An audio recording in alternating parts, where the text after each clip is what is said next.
ये लोग हिंदू विरोधी हैं। हम आपके सहयोगी हैं, हिंदू विरोधी नहीं हैं।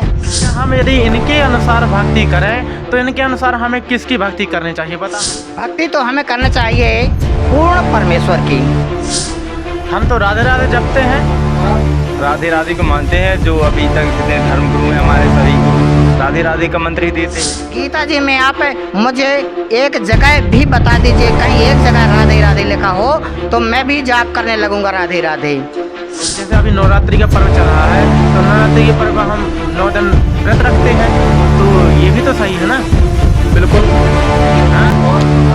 व्रत रखनी चाहिए। और जो सभी तीर्थ स्थल पर जाते हैं तो क्या सभी गलत थोड़ी हो जाएंगे, आप सही बस। हमारे अनुसार और गीता जी के अनुसार जी, शास्त्रों के अनुसार व्रत करना शास्त्र बुद्ध साधना है। गीता जी में स्पष्ट मना किया गया है। नमस्कार दोस्तों, आज की हमारी डिबेट नवरात्रि स्पेशल पर होने वाली है। क्या संत रामपाल जी महाराज के शिष्य हिंदू विरोधी हैं या नहीं? इस समय वर्तमान में पूर्ण संत कौन है? व्रत करना सही है या गलत? इन सभी प्रश्नों के उत्तर जानने के लिए देखें हमारे विशेष डिबेट और जाने क्या है सच्चाई। नमस्कार दर्शकों, डीसीपी न्यूज़ में आपका एक बार फिर से स्वागत है। आए दिनों जो संत रामपाल जी महाराज जी के अनुयायियों द्वारा कार्यक्रम किए जा रहे हैं, जगह जगह पर सत्संग किए जा रहे हैं, तो जो अन्य लोग हैं वो तरह तरह के प्रश्न लेके और तरह तरह की बातें जानने के लिए, क्योंकि संत रामपाल जी महाराज जी का ज्ञान थोड़ा हटके है समाज से, समाज की परंपराओं के थोड़ा विपरीत है, इसको लेके जगत के लोग बहुत सारे सवाल खड़े करते हैं। इस सवालों का समाधान करने के लिए, इन सारी जो भी समस्याएं आ रही हैं, इस ज्ञान को समझने के लिए लोगों को, या फिर जानना चाहते हैं कि संत रामपाल जी महाराज किस तरह का जो है समाज तैयार कर रहे हैं, क्योंकि कहीं ना कहीं संत रामपाल जी महाराज जी भी एकदम सही हैं। कहीं ना कहीं वो इसलिए हम कह रहे हैं क्योंकि उनके भी आज के समय में लगभग करोड़ों भक्त हैं, तो वो भी कहीं ना कहीं बिना उसके नहीं जुड़े हैं, वो भी कोई कुछ ना कुछ अच्छाई देख के ही जुड़े होंगे। इस हिसाब से हमने वो डिबेट रखी कि लोग जानना चाहते हैं कि क्या संत रामपाल जी महाराज जी का ज्ञान कहाँ तक सही है। इसके लिए एक और जो है देख रहे हैं, यहाँ पर संत रामपाल जी महाराज जी के फॉलोवर हैं, और इस साइड आप देख रहे हैं, इस साइड वो जगत के लोग बैठे हुए हैं जो संत रामपाल जी महाराज जी के प्रश्नों को और संत रामपाल जी महाराज जी के ज्ञान को जानना चाहते हैं। नमस्कार सर। नमस्कार सर। क्या नाम है आप? नंदलाल कुमार। क्या प्रश्न लेके आए थे डिबेट में? ये लोग हिंदू विरोधी हैं। कैसे आप कहते हैं? क्योंकि ये किसी देवी देवताओं को मानते ही नहीं हैं। अच्छा, इनका कहना है कि भैया आप हिंदू विरोधी हैं, आप देवी देवताओं को नहीं मानते, क्या ये बात सही? भाई साहब, मैं कहता हूँ इनसे हाथ जोड़कर, हिंदू विरोधी इनको नहीं कहा जाता है। हम आपके सहयोगी हैं, हिंदू विरोधी नहीं हैं। आपने गलत सुना है कि हम हिंदू विरोधी हैं, और हम आपसे ये पूछना चाहते हैं कि यदि हम हिंदू विरोधी हैं और देवी देवताओं को नहीं मानते, तो सबसे पहले हमारा एक प्रश्न रहेगा आपसे कि आपको इन देवी देवताओं से क्या क्या लाभ हुए हैं, पहले हमें ये बताएं। बताइए।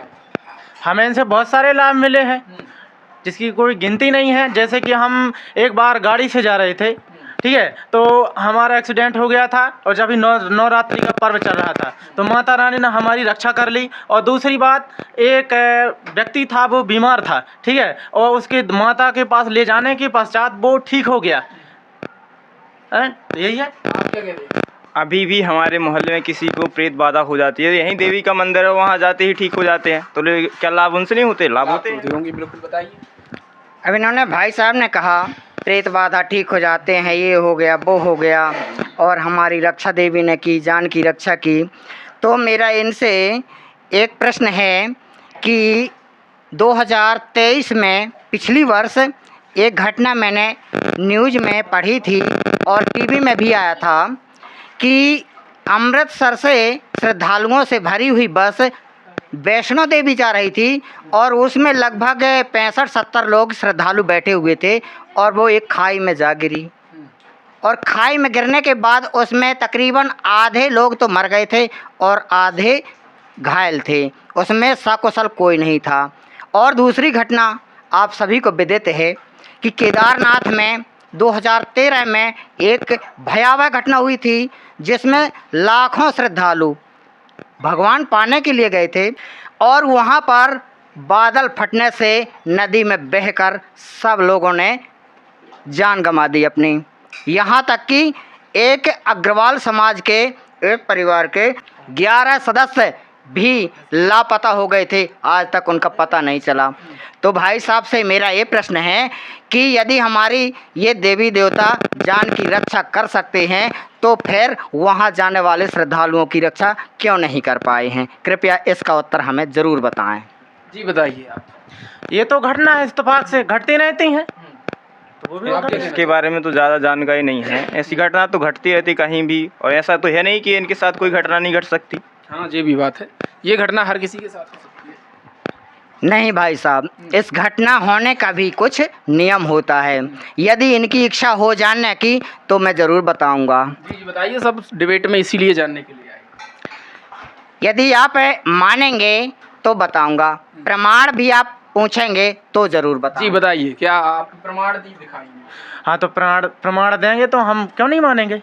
हाँ मानेंगे, प्रमाण क्यों नहीं मानेंगे। जी बताइए।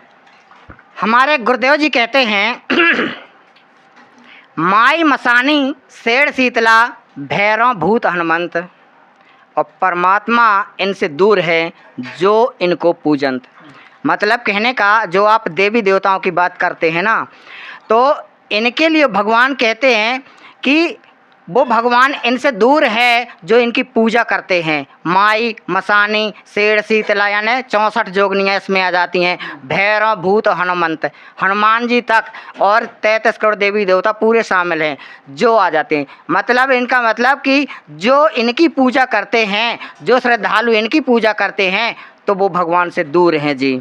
और दूसरा कि परमात्मा कह रहे थे, परमात्मा से प्रार्थना कर रहे थे ये देवी देवता, जब देखा कि ये भगवान की ओर जा रहे हैं, अब भगवान से भी हम कुछ प्रार्थना करें, तो इन्होंने क्या कहा कि देवी देव ठाड़े भये हमको ठौर बताओ। कबीर साहब से प्रार्थना कर रहे थे, तो उन्होंने, परमात्मा ने कहा कि जो मुझको पूजे नहीं उन्हीं के लूटो खाओ। तो भगवान ने कहा है कि जो मुझे नहीं पूजते वो तुम्हीं को पूजते हैं, उन्हीं को खाओ। और ऐसा ही होता है। भूत प्रेत की बात करी, जितने भी देवी देवताओं को हम ज़्यादा ही पूजेंगे, ज़्यादा हमारे घरों में उसी प्रकार से भूत प्रेत परेशान करेंगे। मतलब ये है कि हम जितना ज़्यादा इन देवी देवताओं को पूज रहे हैं, इनका कहने का मतलब है उतने ही ज़्यादा वो परेशान है, उतनी ज़्यादा उन्हें समस्या है। इस पर आप क्या कहेंगे और क्या सवाल है? तो ये तो वो ठीक है कि मान लेते हैं, ठीक है, लेकिन हम यदि इनके अनुसार भक्ति करें तो इनके अनुसार हमें किसकी भक्ति करनी चाहिए? बता, हमने मान लिया चलो ठीक है कि इनको पूजने से ये सब हो सकते हैं, तो अब ये अंकल जी हमें ये बताएं कि हमें किस प्रकार भक्ति करनी चाहिए। जी बताइए। भक्ति तो हमें करना चाहिए पूर्ण परमेश्वर की, लेकिन वो भी भक्ति आप कब करेंगे?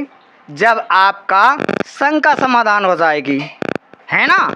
डायरेक्ट हम कह देंगे, आप कहोगे नहीं कर पाएंगे भाई हम भक्ति, तो इसके लिए अब हमें कुछ और प्रमाण बताना पड़ेगा।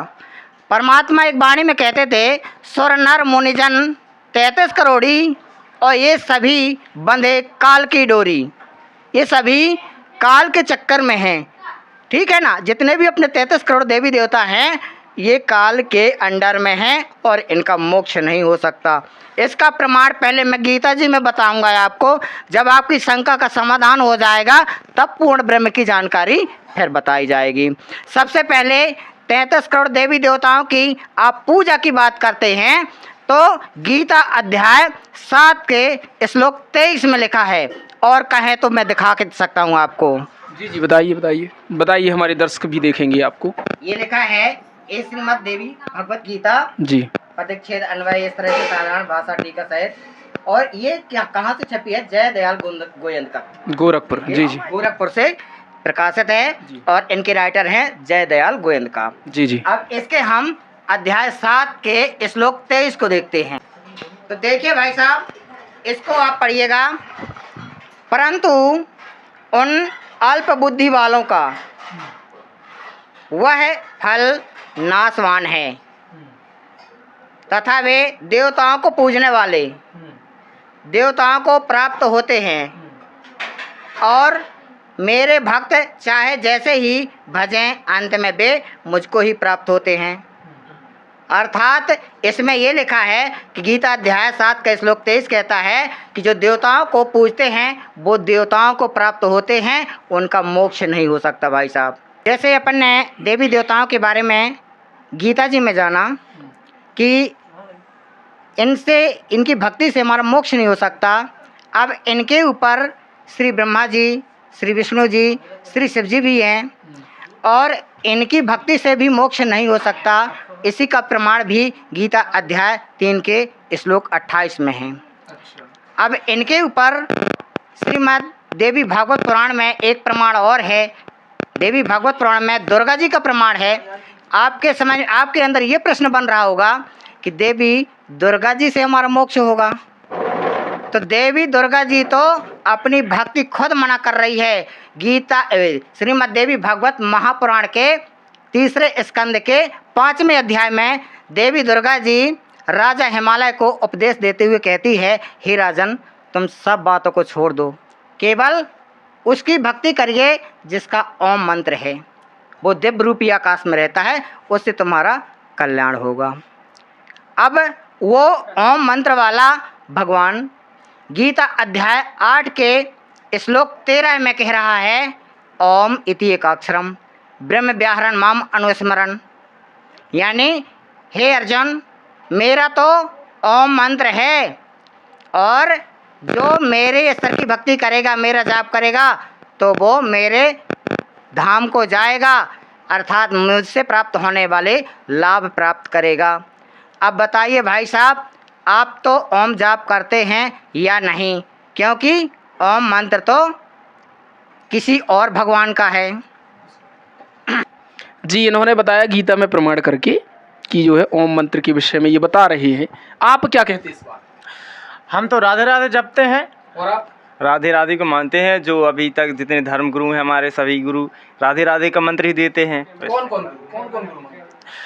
जी, ये जो अनुरुद्धाचार्य जी हैं, देवकी नंदन जी हैं, इत्यादि बहुत सारे आपके कोई? प्रेमानंद जी हैं। अच्छा, वो भी राधे राधे? हाँ, बागेश्वर धाम हैं। अच्छा, तो इनका कहने का ये है कि भाई राधे राधे जपते हैं ये लोग। आप गीता जी में कुछ और ही बता रहे हैं ओम मंत्र।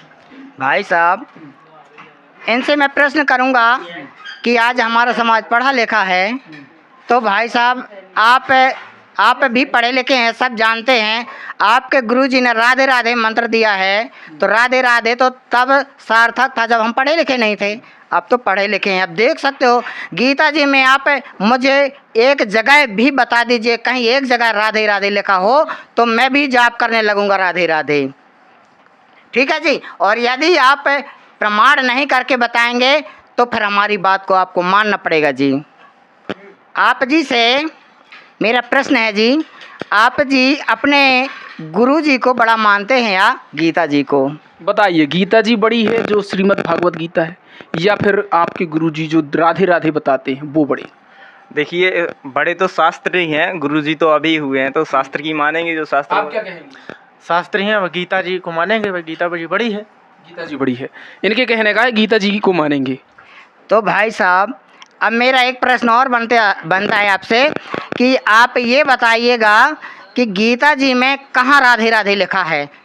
आप एक बार प्रमाण तो मुझे बता दीजिए कि गीता जी में यहाँ राधे राधे जपने के लिए लिखा। जी जी, कभी आपने सोचा है कि आपके धर्म गुरुओं ने राधे राधे आपको प्रमाणित करके बताया? ये तो प्रमाण करके नहीं बताया है हमारे धर्म गुरुओं ने, लेकिन उन्होंने हमें यही सिखाया कि भाई राधे राधे जाप करो, ये देवी उनका राधे जी का मंत्र है, इनके मंत्र करने से कृष्ण जी की उपलब्धि हो जाएगी, तो हम यही करते हैं। गीता में तो आज तक हमारे गुरु ने नहीं बताया है। हमने तो अभी तक गीता नहीं पढ़ी, हम तो यही सोचते हैं कि गुरुजी ने पढ़ी होगी, वो वही मंत्र देते हैं तो हम वही जाप करते हैं। जी जी बिल्कुल। आप क्या कहेंगे इस बात को लेकर? भाई साहब, आप जो मंत्र जाप करते हैं वो मंत्र हमारे गीता जी में नहीं है, तो वो शास्त्र विरुद्ध है भाई साहब।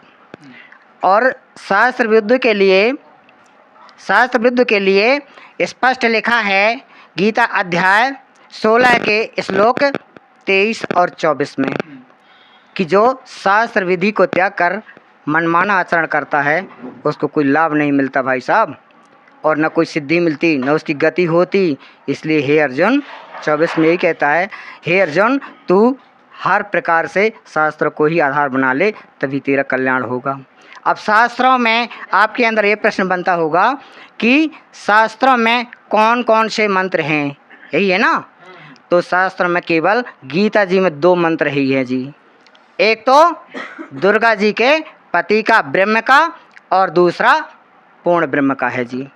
अब गीता अध्याय 8 का श्लोक 13 तो ब्रह्म का मंत्र हुआ, उसकी साधना करेंगे तो भाई साहब हमारा मोक्ष नहीं होने वाला, क्योंकि गीता अध्याय 4 का श्लोक 5 और 9 तथा गीता अध्याय 10 का श्लोक 2 स्पष्ट कर रहे हैं। जैसे कि गीता अध्याय 4 का 5 कहता है कि हे अर्जुन मेरे और तेरे बहुत से जन्म हो चुके हैं, इन सबको मैं जानता हूँ, तू नहीं जानता। और गीता अध्याय 4 के श्लोक 9 में कह रहा है मेरे जन्म और कर्म अलौकिक हैं, दिव्य हैं, इनको तुम नहीं जान पाओगे। तो भाई साहब जब ओम मंत्र के जाप करने से भी मोक्ष नहीं है तो आपके अंदर एक और प्रश्न बनता होगा कि अब हमारा कौन सा मंत्र होगा जिससे मोक्ष होगा, है ना भाई साहब? आपने जो प्रश्न किए थे राधे राधे, ये तो गीता जी में कहीं है नहीं, तो आप क्या चाहते हैं कि जो गीता जी में मंत्र है वो जाप करना चाहिए? हाँ बिल्कुल, जो करना चाहिए, इसमें तो कोई शंका वाली बात है नहीं। तो इन्होंने जो बताया है भाई ओम मंत्र के लिए, ब्रह्म के लिए, उसके विषय में आप क्या कहना चाहते हैं? भाई जो ओम मंत्र है जो किसका है? हाँ ये तो ब्रह्म का इन्होंने बताया ना, ब्रह्म का है। अच्छा, और आप मतलब ये मानते हो कि हमें ओम जाप करना चाहिए या आप अभी से करने लगोगे? भाई अब ये तो हमें पहले से बताया नहीं गया था कि ओम मंत्र जाप करना किसी चाहिए। गुरु ने बताया? अभी तक तो नहीं बताया। देखिए इनके कहने का मतलब ये है भाई इन्होंने कभी ये नाम नहीं सुना है, हालांकि सुना तो होगा लेकिन इनके गुरुओं ने नहीं बताया। यदि ये अपना जो मंत्र है ओम नाम ये अपने ऐसे ही जपने लगे तो इन्हें फ़ायदा हो जाए। गीता जी में बताया ही गया है ओम मंत्र। गीता जी में जो मंत्र बताया गया है भाई साहब, उसके लिए संकेत भी बताया गया है कि इसके लिए गुरु चाहिए। अच्छा, गुरु चाहिए जी। और गुरु बनाने से ओम स्तर की साधना का लाभ मिलेगा जी। जी पूर्ण मोक्ष फिर भी नहीं मिलेगा, उस स्तर तक रह जाए। बिल्कुल नहीं मिलेगा, पूर्ण मोक्ष फिर भी नहीं मिलेगा। अब ओम के अलावा एक और मंत्र है जो पूर्ण ब्रह्म का है, उसके लिए विधि कहो तो वो भी बता सकते हैं हम। जी जी, अब जैसे आप केवल हिंट बताइए हमारे दर्शकों को, जी किस अध्याय में? वो गीता अध्याय 17 के श्लोक 23 में लिखा हुआ है, ओम तत्सत इति निर्देशा ब्रह्मणा त्रिविधा स्मृता, है ना? मतलब वो ब्रह्मणा यानी सच्चिदानंद घन ब्रह्म के पाने का 3 नाम का मंत्र है जी। और जब उसको आप जाप करेंगे तब आपका कल्याण होगा, लेकिन उसके लिए भी गुरु की ज़रूरत पड़ती है। अब इनके लिए तो गुरु की है लेकिन उनके लिए पूर्ण गुरु की ज़रूरत पड़ती है जी, तब हमारा मोक्ष होगा। 3 नाम का मंत्र दिया जाता है, वो पूर्ण गुरु से मिलता है। पूर्ण गुरु कहलाता है तत्वदर्शी संत, जिसका जिक्र गीता अध्याय 4 के श्लोक 34 में स्पष्ट है जी। है तत्विधि परिपातन परिप्रश्नन से व्या, इस तरह से यानी हे अर्जुन वो जो तत्वदर्शी संत मिल जाए उनको दंडवत प्रणाम करना, तब आपको वो अपना मंत्र देंगे, अपनी साधना बताएंगे और कपट भाव छोड़कर जब ये सब करोगे तब आपका कल्याण होगा जी। अब आपका एक प्रश्न और बनेगा कि अब हम ढूंढे कैसे तत्वदर्शी संत। तो तत्वदर्शी संत के लिए भी पहचान लिखी हुई है जी गीता अध्याय 15 के श्लोक पहले में, ऊर्ध्वमूलम अधः शाखम, इस तरह से ऊपर को जड़ और नीचे को शाखा वाला उल्टा लटका हुआ संसार रूपी पीपल का वृक्ष है, जो इसको जड़ से लेके और पत्ते तक अलग अलग बता दे, वो तत्वदर्शी संत है जी। आज के समय में बताइए, आज के समय में तत्वदर्शी संत के बारे में इन्होंने कहा, आप मानते कि हमारे आपके गुरु तत्वदर्शी संत हैं? भाई जैसे अंकल जी ने बताया कि तत्वदर्शी संत प्रमाण सहित बताया है, चलो ठीक है हम मान लेते हैं कि ठीक है तत्वदर्शी संत। तो आप कभी पूछेंगे अपने गुरु से जो 15 का श्लोक एक ही इन्होंने बताया है ऊर्ध्वमूलम अधः शाखम वाला? आप जरूर पूछेंगे। यदि उनने बता दिया तो अच्छी बात है, हाँ सही है ना। है ना? आपके हिसाब से कौन कौन है तत्वदर्शी?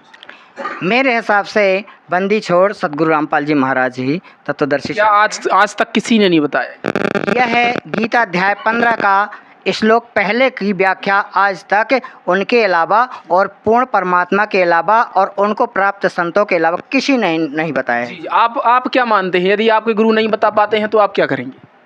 तो फिर इन्हीं के गुरु को मानेंगे। हाँ, तो हमारे गुरुजी जैसे नहीं बता पाएंगे तो फिर अंकल जी ने प्रमाण सहित ही बता दिया है, तो विचार करेंगे। जी, भक्त समाज यदि भक्ति करने चला है तो उसे तो जो सही है उसको स्वीकारना ही चाहिए, अपनी जिद पे नहीं अड़ना चाहिए। खैर, आपका दूसरा कोई प्रश्न हो तो वो। हमारा ये प्रश्न है, चलो ठीक है, ये तो आप इनने बता दिए प्रमाण से, तो हम मान लेते हैं, लेकिन हम तो देवी, जैसे अभी नवरात्रि का पर्व चल रहा है, तो नवरात्रि के पर्व हम 9 दिन व्रत रखते हैं, तो ये भी तो सही है ना? जी बिल्कुल। हाँ, और आप? व्रत रखनी चाहिए, और जो सभी तीर्थ स्थल पर जाते हैं तो क्या सभी गलत थोड़ी हो जाएंगे? आप सही बस। इनके कहने का मतलब यह है कि जब 9 देवी अभी चल रही है उसको भी नहीं आप मानते हो, आप कहते हो कि भाई देवी बड़ी है, ये बड़ी है, तो उनके भी व्रत रखना चाहिए। हमारे अनुसार और गीता जी के अनुसार जी, शास्त्रों के अनुसार व्रत करना शास्त्र विरुद्ध साधना है। गीता जी में स्पष्ट मना किया गया है व्रत करना। और गीता जी में ऐसा क्यों बोला जाएगा व्रत करना मना है? ये तो एक बहुत बड़ा सवाल है ना भक्त समाज के लिए कि गीता जी ही मना करने लगी व्रत के लिए, ये आप कैसे प्रमाणित कर सकते? स्पष्ट लिखा है, आपको दिखा दिया जाएगा। अच्छा, आप दिखा दीजिए प्रमाण। जी जी जी, चलो मैं दिखाता हूँ जी। देखिएगा, ये है श्रीमद् भगवद गीता, साधारण भाषा टीका सहित। ये गीता प्रेस गोरखपुर से वही गीता है जो हमने रखी हुई थी, और जयदयाल गोयंद का इनके राइटर हैं जी। इसका अध्याय 106 देखेंगे अपन। देखिएगा, ये है श्रीमद् भगवद गीता अध्याय 6 श्लोक 16। इसमें देखिएगा आप, ना अति अस्नतः तु योगः अस्ति, ना चा एकांतम अनस्नतः, ना चा अति स्वप्नशीलस्य जागृत, ना यो च अर्जुन। हे अर्जुन, यह योग यानी मेरी भक्ति, मेरी साधना ना तो बहुत खाने वाले की और ना बिल्कुल न खाने वाले की, तथा ना बहुत शयन करने वाले की और ना सदा जागने वाले की सिद्ध होती।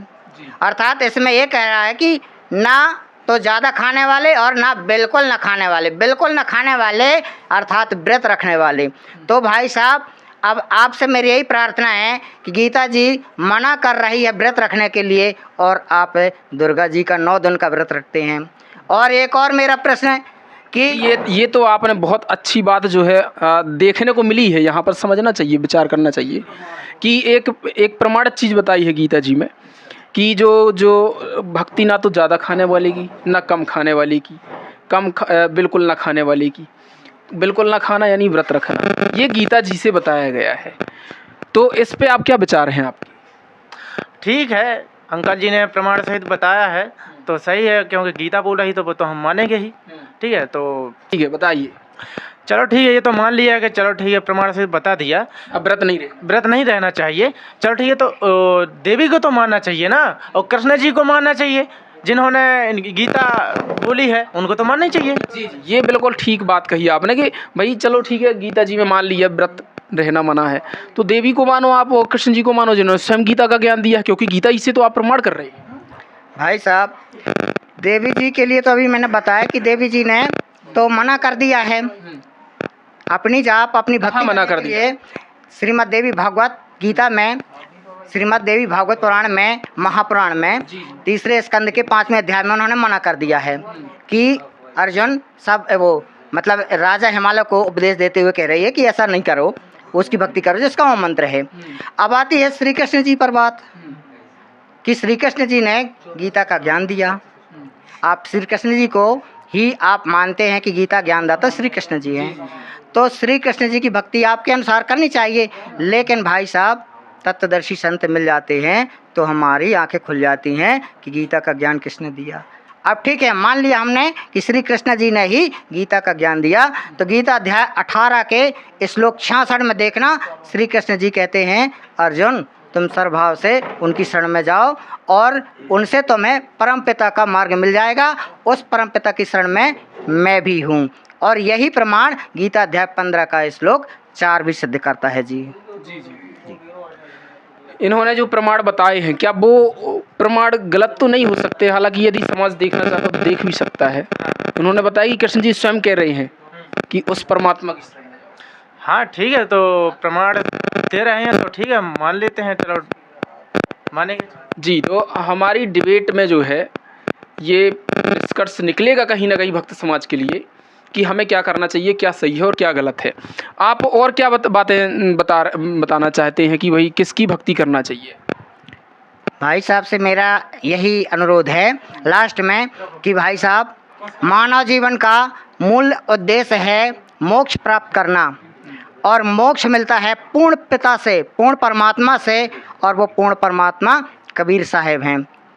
अच्छा, कबीर साहब को आप बता रहे हैं, क्या उन्हीं की शरण में जाने के लिए कृष्ण जी?